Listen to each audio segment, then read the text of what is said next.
안녕하세요. 카툰경영연구소의 최윤규입니다. 이번에는 생각의 융합력 9번째 시간 발상을 지우개라는 주제로 말씀드려 보겠습니다. 발상을 지운다라는 것입니다. 그 이야기 지금부터 시작하겠습니다.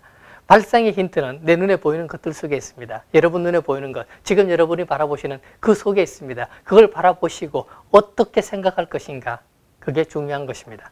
1958년에 안도 모모후쿠 사장은 외국 출장길에 그 주재원들이 종이컵에 분말 가루를 넣고 물에 타서 마시는 모습을 보게 됐습니다. 그냥 그것만 보고 비행기를 타고 일본으로 돌아오고 있는데 비행기 안에서 스튜어디스가 제공한 알루미늄 용기를 보게 된 것입니다. 그때 주재원들이 종이컵에 타서 먹었던 분말 수프와 알루미늄 용기가 두 개가 융합이 되었습니다. 그래서 이 안도 사장은 이렇게 생각했습니다. 용기 속에 외부 공기가 차단한 상태에서 밀폐하는 방법을 떠올렸습니다. 그렇게 해서 발포 스티로폼을 만들어서 라면과 양념 수프를 넣고 세계 최초로 컵라면을 만들게 되었다는 것이죠. 똑같이 봤는데 내 눈에 보이는 것을 어떻게 생각해내는가, 그게 바로 발상전환의 힌트입니다. 알 하시필드는 이렇게 말했습니다.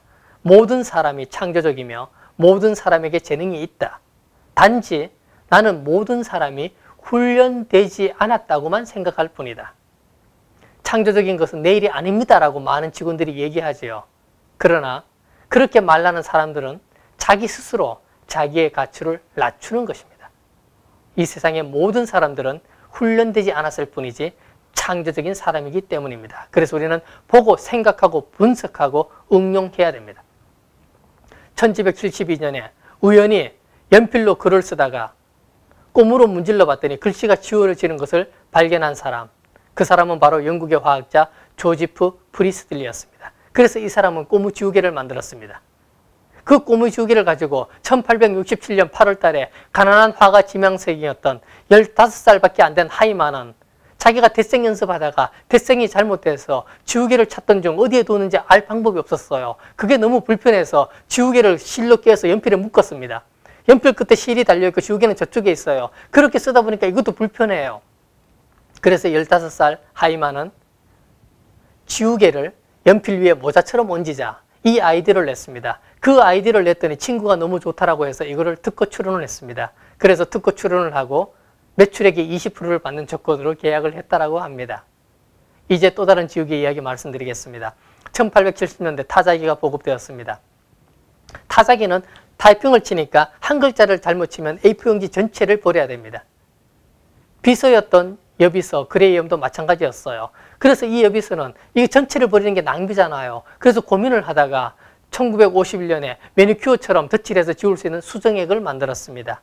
여러분들 잘 아시는 수정액, 바로 그것입니다. 그래서 우리가 내 눈에 보이는 것, 그걸 보고 생각하고 분석하고 응용해서 새로운 것을 만들어내야 됩니다.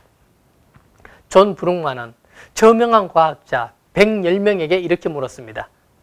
이 세상의 유명한 과학자 110명에게 지난 2000년 동안 가장 위대한 발명품은 무엇입니까? 라고 물었습니다.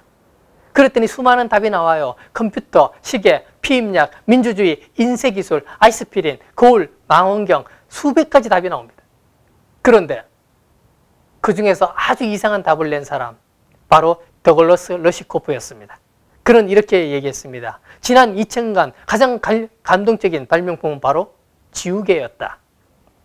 그리고 갈로 열고 이렇게 놨습니다. 컴퓨터의 델키, 화이트, 헌법 수정 조항을 덧붙였습니다. 사람들이 물었습니다. 왜 지우개가 가장 유명한 발명품인가? 그러자 그 사람은 이렇게 얘기했습니다. 인간의 실수를 수정하는 모든 것을 꽂고 싶다.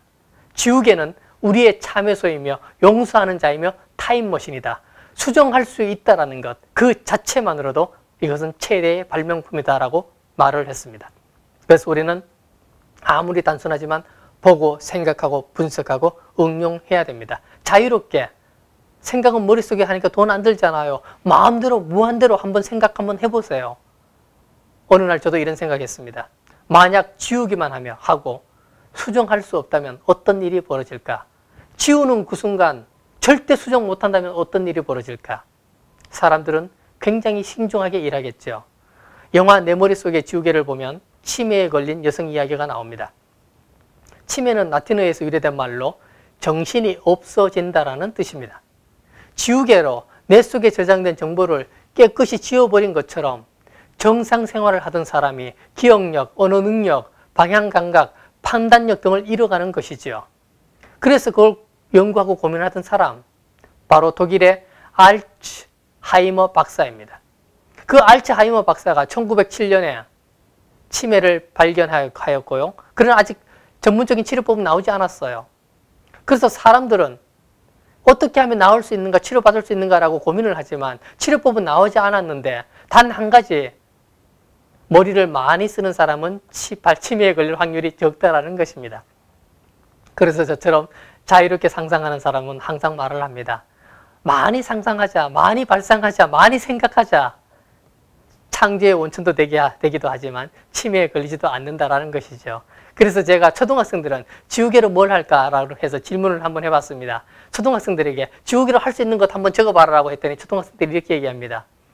지우개를 이렇게 지우면 지우개 똥이 생기잖아요. 이걸 뭉쳐서 이렇게 멀리 보내기 게임을 한답니다. 또 다른 학생이 이렇게 얘기해요. 지우개를 그냥 변기통에 던져요. 그래서 제가 속으로 생각했습니다. 얘가 물건을 아낄 줄 모르는구나. 그런데 그 다음 얘기를 듣고 제가 감탄을 했습니다. 변기통에 던진 다음에 어떻게 할 거니 물었더니 이 아이가 이렇게 얘기해요. 그리고 물을 내려요. 물을 내리고 지우개가 어떤 모양으로 사라지는지 관찰할 겁니다. 라고 얘기한 겁니다. 이런 아이 야단칠 수 있습니까? 못한다라는 거죠. 또 어떤 아이는 이렇게 대답합니다. 사춘기 형을 위해서 여드름 지우개를 발명할 거예요. 또 어떤 아이는 이렇게 얘기합니다. 포스터 칼라 물감을 지우는 지우개를 발명할 거예요. 어린아이들의 생각들은 이렇게 다양합니다. 그래서 저는 또 이런 생각도 해봤습니다. 지운 것을 기억하는 지우개를 만들면 어떨까? 한 번이라도 지웠던 것은 다 기억되고 저장되어 있는 지우개. 그냥 제 생각입니다. 그래서 내 머릿속을 지우는 지우개, 내 가슴을 지우는 지우개, 내 입속에 있는 냄새를 지우는 지우개, 내 눈에 있는 나쁜 것 본 것 지우는 지우개, 내 귀 속에 잘못 들었던 것 지우는 지우개, 그걸 지울 수 있는 감각의 지우개를 만들면 어떨까? 여러분은 무엇을 만드시겠습니까? 발상의 전환은 경험하는 모든 것에서부터 시작됩니다. 감사합니다.